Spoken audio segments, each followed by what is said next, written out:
दोस्तों नमस्कार। DR. Verma education में आपका स्वागत है। आज हम लोक प्रशासन के अंतर्गत नया चैप्टर लेकर आए हैं जिसका नाम है संचार या संप्रेषण। तो चलिए शुरू करते हैं।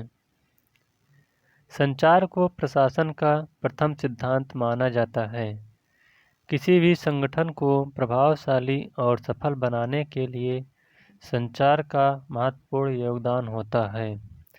मिलेट के अनुसार संचार को प्रशासकीय संगठन की रक्तधारा बताया। पिफनर के अनुसार संचार प्रबंध का हृदय है। चेस्टर बर्नार्ड के अनुसार जो संचार समझ में न आए उसकी कोई सत्ता नहीं होती है। वर्तमान युग संचार का युग है। आज सूचना प्रौद्योगिकी के बढ़ते प्रभाव ने विश्व को एक गांव में बदल दिया। आज सरकार की पूर्तियाँ सूचनाओं पर आधारित है। आज ई गवर्नेंस की चर्चा होती है। ई एडमिनिस्ट्रेशन और ई बैंकिंग का बोलबाला है। अतः वर्तमान युग संचार का युग है। आज इसी संचार ने आतंकवाद को भी ग्लोबल बना दिया है। संचार शब्द का प्रयोग प्रायः ज्ञान के प्रसार या सूचना भेजने के अर्थ में किया जाता है। इसमें विचारों का आदान प्रदान, विचारों की साझेदारी तथा भाग लेने की भावना सम्मिलित है। वैसे तो सूचनाओं के प्रवाह को संचार कहते हैं, लेकिन संचार का मूल अर्थ सूचना नहीं बल्कि समझ है। संचार को अंग्रेजी में कम्युनिकेशन कहते हैं, जो कि लैटिन भाषा कम्युनिस से बना है, जिसका अर्थ है सामान्य, अर्थात सामान्य विचारों के आदान प्रदान को संचार कहते हैं। संचार के प्रकार: नंबर 1 औपचारिक संचार, नंबर 2 अनौपचारिक संचार, नंबर 3 आंतरिक संचार, नंबर 4 बाह्य संचार, नंबर 5 अंतर्वैयक्तिक संचार, नंबर 6 ऊपर की ओर संचार, नंबर 7 नीचे की ओर संचार, नंबर 8 बहुआयामी संचार। संचार के माध्यम यानी संचार के कौन कौन से माध्यम हैं, किन किन माध्यम से कौन कौन से संचार होते हैं, तो चलिए देखते हैं। नंबर 1 श्रव्य माध्यम। ऐसा माध्यम जिसमें केवल सुना जाए, देखा ना जाए, जैसे सम्मेलन सभा, टेलीफोन, रेडियो आदि। नंबर 2 दृश्य माध्यम। यह ऐसा माध्यम है जिसमें केवल देखा जाए लेकिन सुना ना जाए, जैसे समाचार पत्र, पत्रिका, आदेश, पुस्तक आदि। नंबर 3 श्रव्य दृश्य माध्यम।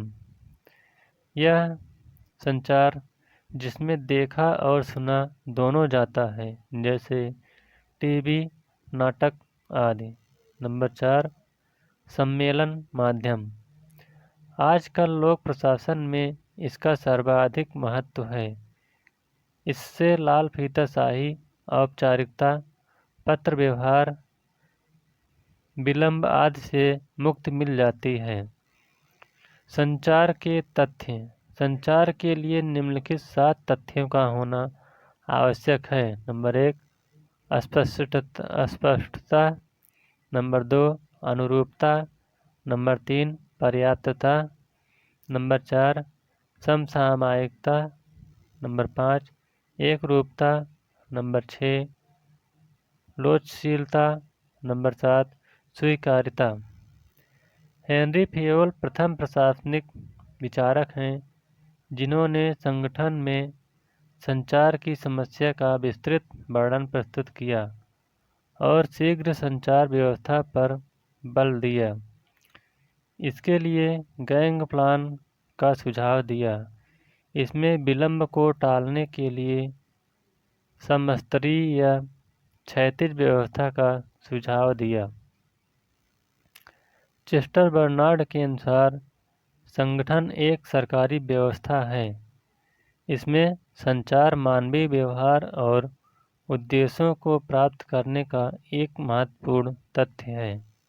साइमन के अनुसार संचार एक ऐसी प्रक्रिया है जिसके द्वारा संगठन में निर्णय को एक सदस्य दूसरे सदस्य तक पहुंचाता है। लुई ए एलन के अनुसार संचार एक व्यक्ति के मस्तिष्क को दूसरे व्यक्ति के मस्तिष्क से जोड़ने वाला पुल है। इसके अंतर्गत पहले सुनने तथा समझने की एक व्यवस्थित एवं अनवरत प्रक्रिया सम्मिलित होती है। संगठन के सिद्धांत। पदसोपान यानी नीचे से पदसोपान में देखिए, जैसे सबसे नीचे पुलिस होता है, उसके बाद उसके ऊपर एसपी और उसके ऊपर डीएसपी और उसके ऊपर एएसपी और उसके ऊपर एसपी और उसके ऊपर एसएसपी और उसके ऊपर डीजीआई डीआईजी और इसके ऊपर आईजी और सबसे ऊपर डीजीपी होता है।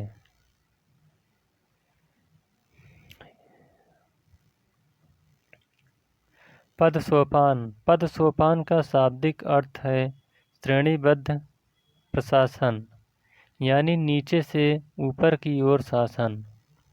पदसोपान सत्ता की श्रेणियों की निम्नतम से उच्चतम की एक व्यवस्था है, जिसमें छोटे छोटे पदों को क्रमशः व्यवस्थित ढंग से संयोजित करके एक श्रृंखला बनाई जाती है। अतः पदसोपान व्यवस्था पिरामिड की तरह दिखाई देती है। इसके द्वारा सत्ता एवं उत्तरदायित्व निश्चित होते हैं। इस व्यवस्था में सभी आदेश क्रमशः ऊपर से नीचे दिए जाते हैं।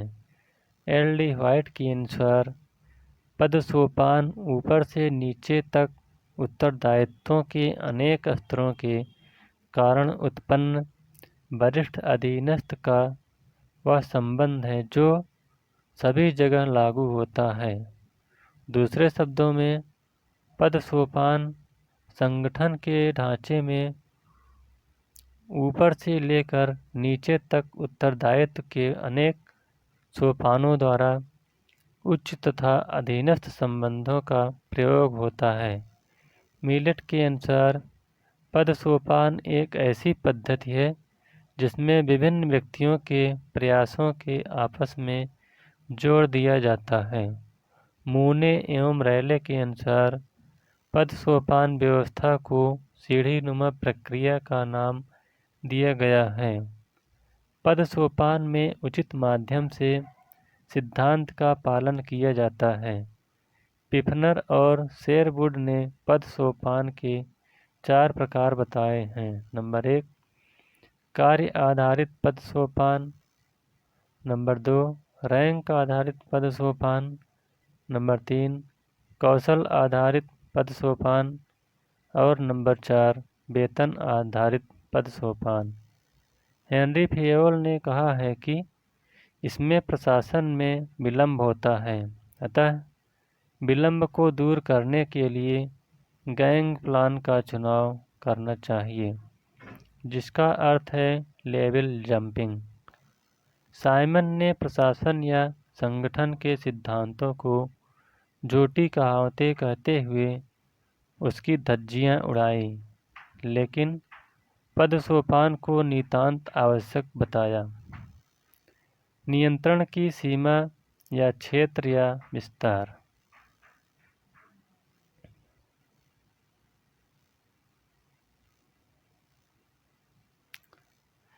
इसे भी प्रशासन का महत्वपूर्ण सिद्धांत माना जाता है। नियंत्रण के विस्तार क्षेत्र का अर्थ है उन अधीनस्थों या संगठन की इकाइयों की संख्या जिसका नियंत्रण प्रशासन करता है, अर्थात इसका अर्थ है कि वरिष्ठ को अपने कितने कनिष्ठ पर नियंत्रण करना चाहिए। इस अवधारणा का प्रतिपादन A.B. ग्रेकुनास ने किया था। उन्होंने ध्यान से विस्तार के अध्ययन फलस्वरूप उन्होंने कहा कि यदि निरीक्षण का क्षेत्र बहुत बड़ा होगा तो इसका परिणाम असंतोषजनक हो सकता है, क्योंकि मानवीय क्षमता की एक सीमा होती है। एक अधिकारी के अधीन कितने अधीनस्थ होने चाहिए, इस पर कोई निश्चित राय नहीं है, क्योंकि कुछ ने 3, कुछ ने 7 और कुछ ने 20 व्यक्तियों पर नियंत्रण स्वीकार किया। अभी तक इसके संबंध में कोई स्पष्ट राय सामने नहीं आई है। A.B. ग्रेकुनास ने इसके लिए एक सूत्र का प्रतिपादन किया। n 2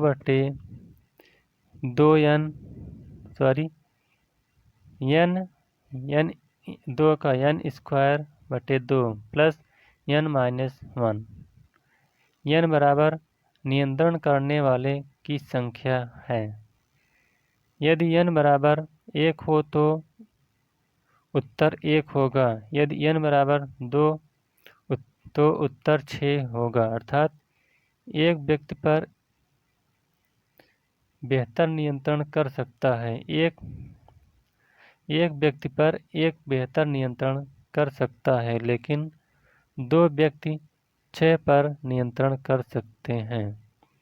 आदेश की एकता। इसका शाब्दिक अर्थ है कि अधीनस्थ व्यक्ति अपने कितने वरिष्ठ अधिकारियों के द्वारा संचालित होगा। हेनरी फेयोल के अनुसार किसी कर्मचारी को केवल एक वरिष्ठ अधिकारी द्वारा ही आदेश दिया जाना चाहिए। पिफनर के अनुसार किसी संगठन के प्रत्येक सदस्य को एक और केवल एक ही नेता के प्रति उत्तरदायी होना चाहिए। फेयोल का मानना है कि इस नियम के उल्लंघन से सत्ता निर्बल हो जाती है, अनुशासन संकट में पड़ जाता है, व्यवस्था भंग हो जाती है और स्थायित्व को खतरा पैदा हो जाता है। एक ही व्यक्ति के ऊपर या विभाग के ऊपर जब 2 अधिकारी सत्ता का उपभोग करते हैं तो गड़बड़ी पैदा होने लगती है। अर्थात दोहरे नियंत्रण के परिणामस्वरूप 2 में से एक अधिकारी का लोप हो जाता है और संगठन पुनः स्वस्थ हो जाता है या संगठन विनाश की ओर अग्रसर हो जाता है। अर्थात किसी संगठन की संरचना दोहरे नियंत्रण के अनुकूल नहीं होती। प्रत्यायोजन। इसका शाब्दिक अर्थ है कि किसी वरिष्ठ अधिकारी द्वारा अपने कनिष्ठ अधिकारी को कार्य करने के लिए शक्ति या सत्ता का हस्तांतरण करता है, लेकिन ध्यान रहे कि अंतिम सत्ता उसी वरिष्ठ अधिकारी के पास ही होती है। जब वह चाहे तो हस्त या हस्तांतरित की गई सत्ता पर रोक लगा सकता है। प्रत्यायोजन उत्तरदायित्व का परित्याग नहीं है और न ही अंतिम सत्ता का हस्तांतरण है। जो व्यक्ति सत्ता का प्रत्यायोजन करता है वह अपना संपूर्ण उत्तरदायित्व नहीं सौंपता। वह निरीक्षण, पर्यवेक्षण, नियंत्रण तथा समीक्षा का अधिकार अपने पास रखता है। प्रदत्त विधायन। इसका अर्थ है विधायिका द्वारा कार्यपालिका को कानून बनाने के लिए हस्तांतरित की गई शक्ति, लेकिन अंतिम शक्ति विधायिका अपने पास ही रखती है और जब चाहे वह कार्यपालिका के द्वारा बनाए गए कानूनों को समाप्त कर सकती है। कार्यपालिका भी कानूनों का निर्माण नौकरशाही के माध्यम से करती है, अतः इससे नौकरशाही की शक्ति में वृद्धि हो जाती है। समन्वय। समन्वय संगठन या प्रशासन का प्रथम सिद्धांत है। इसे प्रबंध का भी प्रथम सिद्धांत कहा जाता है। किसी अभिकरण की विभिन्न इकाइयों में विद्यमान समस्याओं को यह आसानी के साथ हल कर देता है। क्लास का टाइम टेबल समन्वय का एक अच्छा उदाहरण है।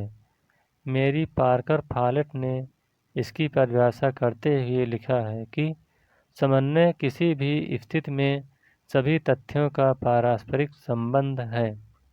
टेरी के अनुसार किसी सामान्य लक्ष्य की प्राप्ति के लिए एक व्यक्ति का दूसरे के साथ सामूहिक कार्य ही समन्वय है। उदाहरण के लिए नियोजन भी समन्वय का एक उदाहरण है और वित्त मंत्रालय भी समन्वय का एक उदाहरण है। तो इस प्रकार से संचार या संप्रेषण का ये पाठ समाप्त होता हुआ, अगर यह वीडियो आपको अच्छा लगे तो वीडियो को लाइक, शेयर और चैनल को सब्सक्राइब करिएगा। Thank you.